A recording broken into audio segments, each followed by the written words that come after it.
Hello बच्चों, welcome back to study with MR. बच्चों, मेरा नाम है अभिमन्यु शर्मा और आज हम देखने वाले हैं फर्स्ट फर्स्ट चैप्टर होगा सेकंड बुक का 12th पॉलिटिकल साइंस का, जो कि CBSE board, UP board, Bihar board, Jharkhand board हर जगह काम आ सकता है। ठीक है, तो जैसे कि हमने देखा लास्ट वीडियो के अंदर, जो हमारा फर्स्ट पार्ट था उसके अंदर हमने जो है विभाजन विभाजन हो गया, विस्थापन, पुनर्वास, इसके अंदर जो हमने द्विरा सिद्धांत, विभाजन की प्रक्रिया, ये जो दोनों टॉपिक हमने ऑलरेडी डिस्कस करा दिए हैं।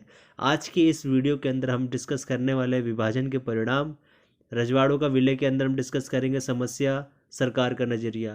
कहने का मतलब है कि 3 टॉपिक आज हम डिस्कस करेंगे और इसकी जो नेक्स्ट वीडियो होगी उसके अंदर हम हैदराबाद, मणिपुर, जम्मू कश्मीर और जूनागढ़ के अंदर क्या क्या हुआ इसके बारे में हम आपको बताएंगे। तो चलिए बिना देरी करे स्टार्ट करते हैं आज की अपनी वीडियो।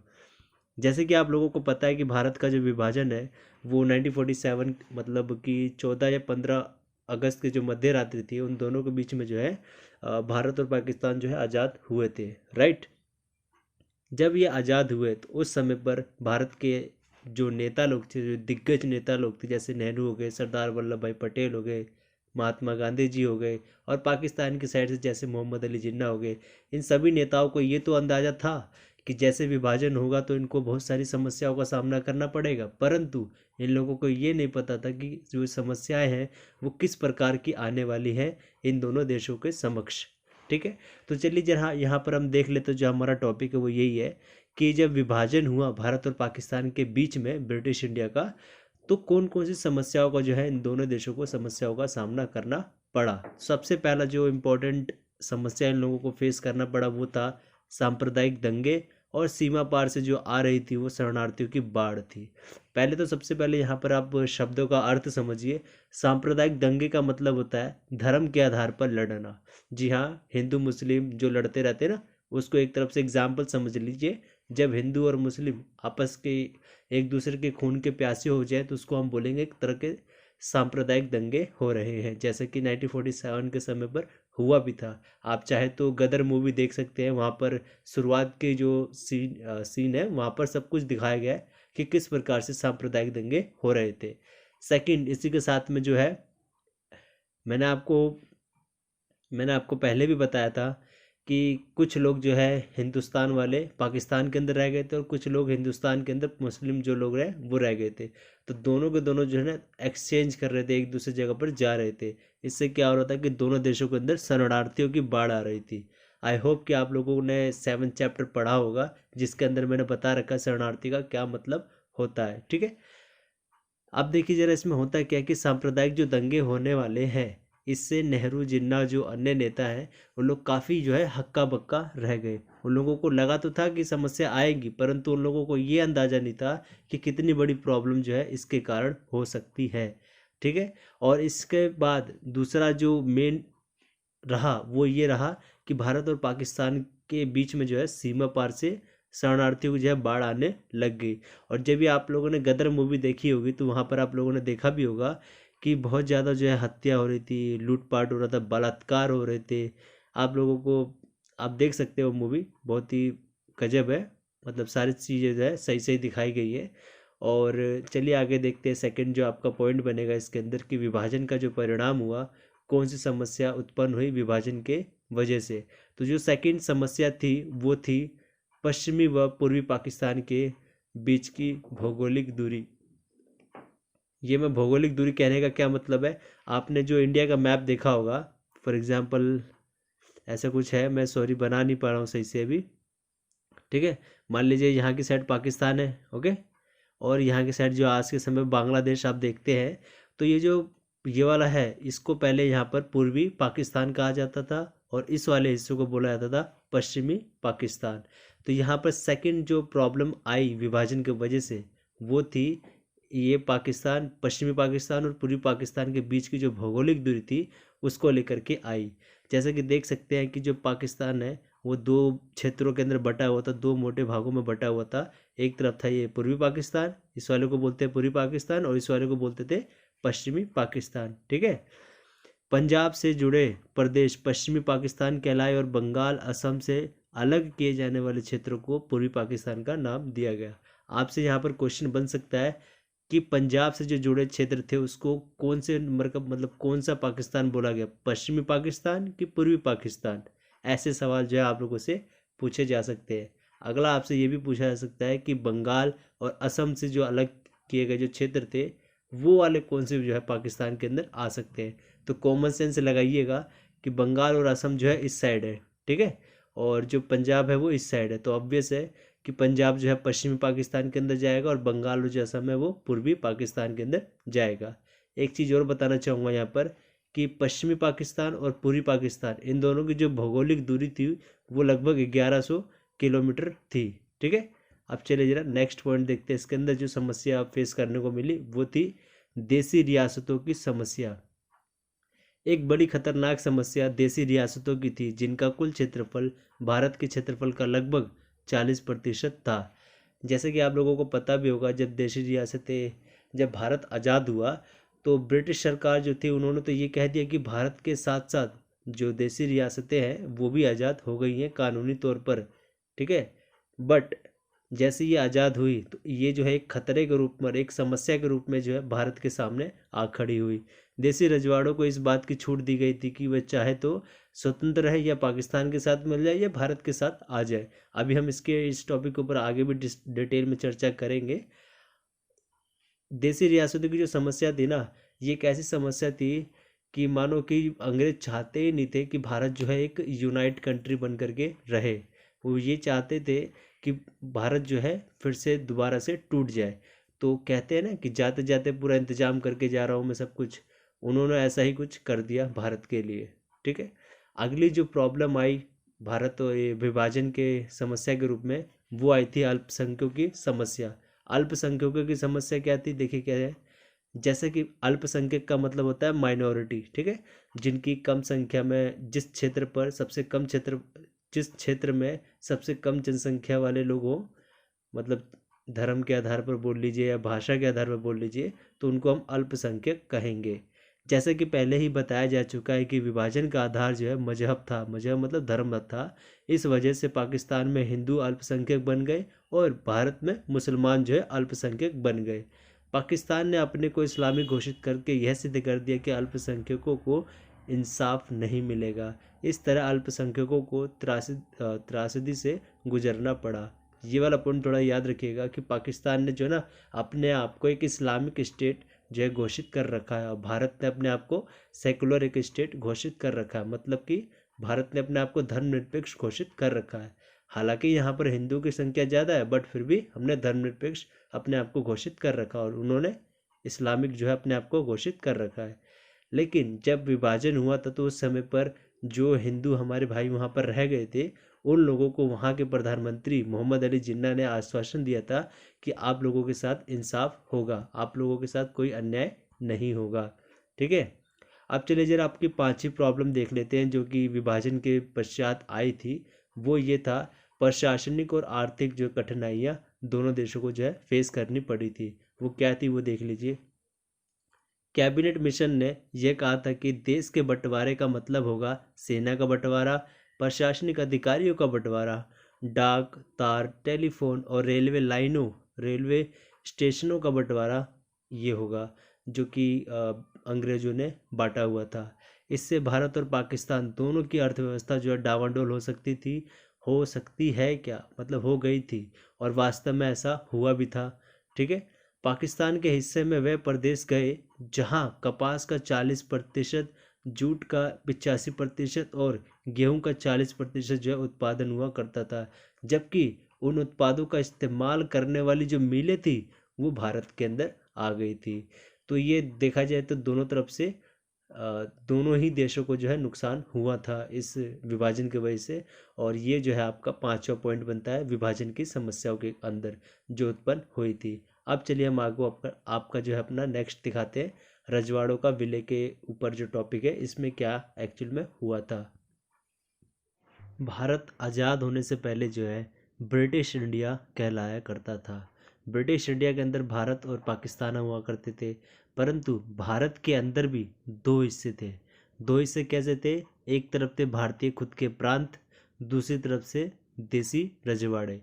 अभी बताता हूँ मैं आपको क्या कहना मैं चाह रहा हूँ। जब ये ब्रिटेन था, जब ये ब्रिटिश भारत था, इस ब्रिटिश भारत के अंदर दो हिस्से थे। एक साइड पर तो जो है भारत के खुद के प्रांत थे, तो दूसरी साइड जो है कुछ छोटे छोटे राजा रजवाड़े हुआ करते थे। तो जो एक हिस्सा है जो ब्रिटिश प्रभुत्व वाले थे, वहाँ पर तो डायरेक्ट ब्रिटेन वाले अपना रूल करता किया करते थे, मतलब शासन किया करते थे। दूसरी साइड जो देसी रजवाड़े थे, वहाँ पर वहाँ के खुद के राजा जो है राज किया करते थे। जैसे कि मैंने यहाँ लिखा भी है, देखिए, ब्रिटिश प्रभुत्व वाले भारतीय प्रांतों पर अंग्रेजी सरकार का जो है सीधा नियंत्रण था। दूसरी तरफ छोटे बड़े आकार के कुछ और राज्य थे, ठीक है, दूसरी तरफ छोटे बड़े आकार के कुछ और भी राज्य थे जिन्हें रजवाड़े कहा गया, और इन रजवाड़ों पर जो राज किया करते थे उनको कहा जाता था राजा। ठीक है, याद रखिएगा ये चीज़। अगला देखते हैं क्या है कि अंग्रेजी प्रभुत्व के अंतर्गत आने वाले भारतीय साम्राज्य के एक तिहाई हिस्सों में जो है केवल रजवाड़े ही थे। याद रखिएगा, आपसे क्वेश्चन पूछा जा सकता है कि जब भारत आज़ाद हुआ तो वहाँ पर कितने तिहाई पर, भारतीय साम्राज्य के अंदर कितने तिहाई पर जो है रजवाड़े कायम थे। तो यहाँ पर आई होप कि आप समझ पा रहे हैं मैं क्या कहना चाह रहा हूँ। अब चलिए जरा देखते हैं कि देसी रजवाड़ों को लेकर के भारत के सामने क्या समस्या उत्पन्न हुई थी या खड़ी हो रखी थी। जब आज़ादी मिली हमें, तो जो अंग्रेज है, अंग्रेजी शासन ने जो है ऑलरेडी घोषणा कर रखी थी कि भारत पर ब्रिटिश प्रभुत्व के साथ ही जो है रजवाड़े भी ब्रिटिश अधीनता से आज़ाद हो जाएंगे। कहने का मतलब ये कि जब भारत आज़ाद हो जाएगा, तब जो जो यहाँ पर थे ना दूसरी साइड पर रजवाड़ों वाले राज्य, वो लोग भी जो है कानूनी तौर पर आज़ाद हो जाएंगे। तो इससे क्या हुआ कि भारत को अपने आप का जो है टूटने का दोबारा से जो है डर खड़ा हो गया। जैसे कि आप लोगों को पता भी होगा कि जो उस समय पर जो देसी रजवाड़े हुआ करते थे, 565 देसी रजवाड़े थे, जिनको ब्रिटिश प्रभुत्व वाले हैं, ब्रिटेन वाले, उन्होंने तो जो है इनको कानूनी तौर पर आज़ाद कर दिया था। आई होप कि आप समझ रहे क्या कह रहा हूँ मैं, कि इनको जो है कानूनी तौर पर आज़ाद कर दिया गया था और भारत भी आज़ादी हो गया था। बट भारत को यहाँ पर क्या पर अपना खतरा लग रहा था, अपने अस्तित्व का खतरा लग रहा था कि भारत जो है अभी अभी तो आज़ाद हुआ है। अभी जैसे कि यहाँ पर रजवाड़े हैं, ये लोग अपने अपने आज़ाद हो गए हैं कानूनी तौर पर, तो ये सारे के सारे जो देसी रजवाड़े ये सोचेंगे कि हम खुद ही जो है अपना एक अलग से देश बनाना कोशिश करेंगे। बट अगर ये सभी के सभी अपना अलग अलग देश बनाना स्टार्ट कर देंगे, तो बिलीव करिए कि भारत जो इस समय पर आप पूरा मैप देखते हैं ना, इसके 565 टुकड़े हुए होते, इनफैक्ट इससे भी ज़्यादा हुए होते। तो इसके लिए देखिए ज़रा क्या विकल्प जो है ये ब्रिटेन वाले छोड़ करके गए थे देसी राजा रजवाड़ों के लिए। रजवाड़ों के राजाओं को जो है ना 3 विकल्प मिले हुए थे। वो 3 विकल्प क्या थे? उनको कहा गया कि आप चाहे तो भारत के साथ रह सकते हो। ये ब्रिटेन वाले कह रहे हैं इन राजा रजवाड़ों को कि आप अगर आप चाहते हो तो भारत के साथ रह जाइए, या फिर आप पाकिस्तान के साथ मिल जाइए, या फिर आप स्वतंत्र रहिए। तो जो ज़्यादातर जो राजा रजवाड़े थे उन्होंने स्वतंत्र रहने का जो है ख्वाब देखा था। बट भारत की सीमा के अंदर जितने भी राजा रजवाड़े आए, उन्होंने उनको जो है ज़्यादा से ज़्यादा जो है बहलाकर फुसलाकर या समझाकर या मनाकर जो है भारतीय संघ के अंदर मिलाने की कोशिश की गई थी। तो जैसे कि यहाँ पर देख सकते हैं आप कि ब्रिटेन वालों ने जो है पूरा पुख्ता इंतजाम कर रखा था कि भारत को दोबारा से विभाजित कर देना है। तो जब भारत आज़ाद हुआ और ब्रिटेन वाले चले गए, तो भारत को लगा ही था कि जो रजवाड़े हैं वो अपने आप को स्वतंत्र रखने की पूरी पूरी कोशिश करेंगे।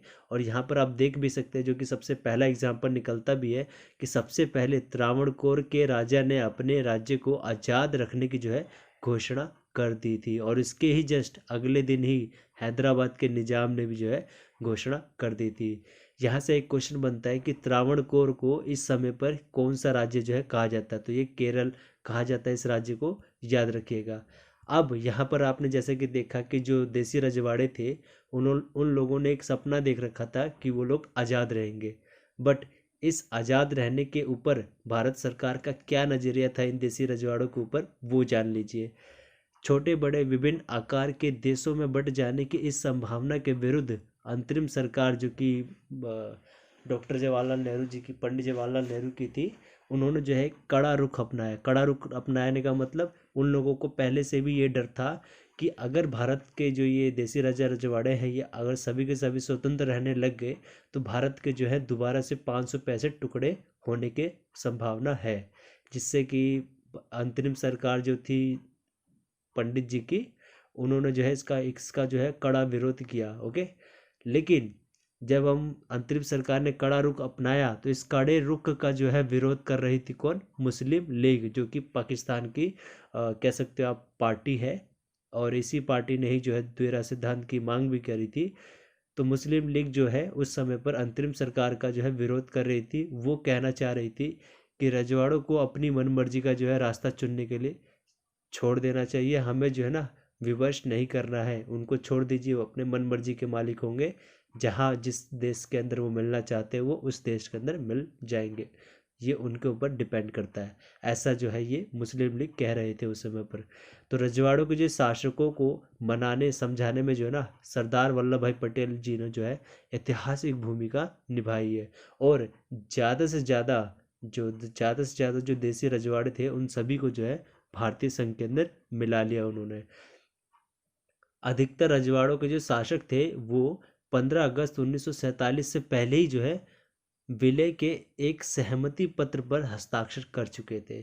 अब ये विलय के सहमति पत्र का मतलब क्या है, जिसको हम शॉर्ट फॉर्म में अगर मैं बोलूँ तो विलय पत्र बोलते हैं हिंदी में, शुद्ध हिंदी में, और इसको इंग्लिश में बोलते हैं इंस्ट्रूमेंट ऑफ एक्सेशन। ठीक है, याद रखिएगा, इंस्ट्रूमेंट ऑफ एक्सेशन बोलते हैं, और इसको जो हिंदी में अगर हम लिखेंगे तो ये ऐसे लिखेंगे, इंस्ट्रूमेंट ऑफ एक्सेशन। याद रखना, विलय पत्र का मतलब होता है कि जिस भी देसी रजवाड़ों को अपने में मिलाना हो तो उसको पहले इस विलय पत्र के ऊपर हस्ताक्षर करवाने होते हैं। विलय का मतलब होता है अपने अंदर मिला लेना। तो विलय पत्र के ऊपर, एक एग्रीमेंट के ऊपर अगर तुम साइन कर देता है कोई भी आदमी, तो वो जो है अपने साथ मिल जाता है। इसका मतलब यही होता है, सिंपल सा। ठीक है, तो यहाँ पर जैसे कि आप देख सकते हैं कि 565 देसी राजा रजवाड़े थे, तो लगभग सभी को अपने साथ जो है सरदार वल्लभ भाई पटेल ने सभी को जो है भारतीय संघ के अंदर मिला दिया। परंतु कुछ ऐसे देसी रजवाड़े भी थे जिनको मिलाना काफ़ी भारी हो रहा था, जैसे कि फॉर एग्जांपल जूनागढ़ हो गया, हैदराबाद हो गया, कश्मीर हो गया, मणिपुर हो गया। ये 4 जो रियासतें हैं काफ़ी मुश्किल से भारत के अंदर मिली थी। अब हम जो आपकी नेक्स्ट वीडियो आएगी उसके अंदर मैं आपको एक एक का केस बताऊंगा, स्पेशली कि क्या हुआ था इन राज्यों के अंदर, कि क्यों इतनी प्रॉब्लम आ रही थी इन 4 देसी रजवाड़ों के लेकर के। ठीक है, जूनागढ़ जो है आज के समय पर गुजरात को बोला जाता है। हैदराबाद आपको पता होगा आंध्र प्रदेश वाला जो हिस्सा है, आंध्र प्रदेश हो गया, थोड़ा बहुत तो महाराष्ट्र वाला हिस्सा आ जाएगा, ये सारे हिस्से आते हैं। कश्मीर तो आपको पता ही है, मणिपुर भी आपका नॉर्थ ईस्ट साइड में है। ओके, सो आज की वीडियो में बस इतना ही है। नेक्स्ट वीडियो के अंदर हम आपको इसके आगे वाला जो है ना, ये जूनागढ़ हो गया, हैदराबाद हो गया, कश्मीर, मणिपुर, इन सभी के जो है एक एक करके सारे के सारे केसेस में आपको बताऊँगा। प्लस आपका जो राज्यों का पुनर्गठन आयोग है उसके बारे में भी आपको मैं नेक्स्ट वीडियो के अंदर बताऊंगा। तो तब तक के लिए धन्यवाद।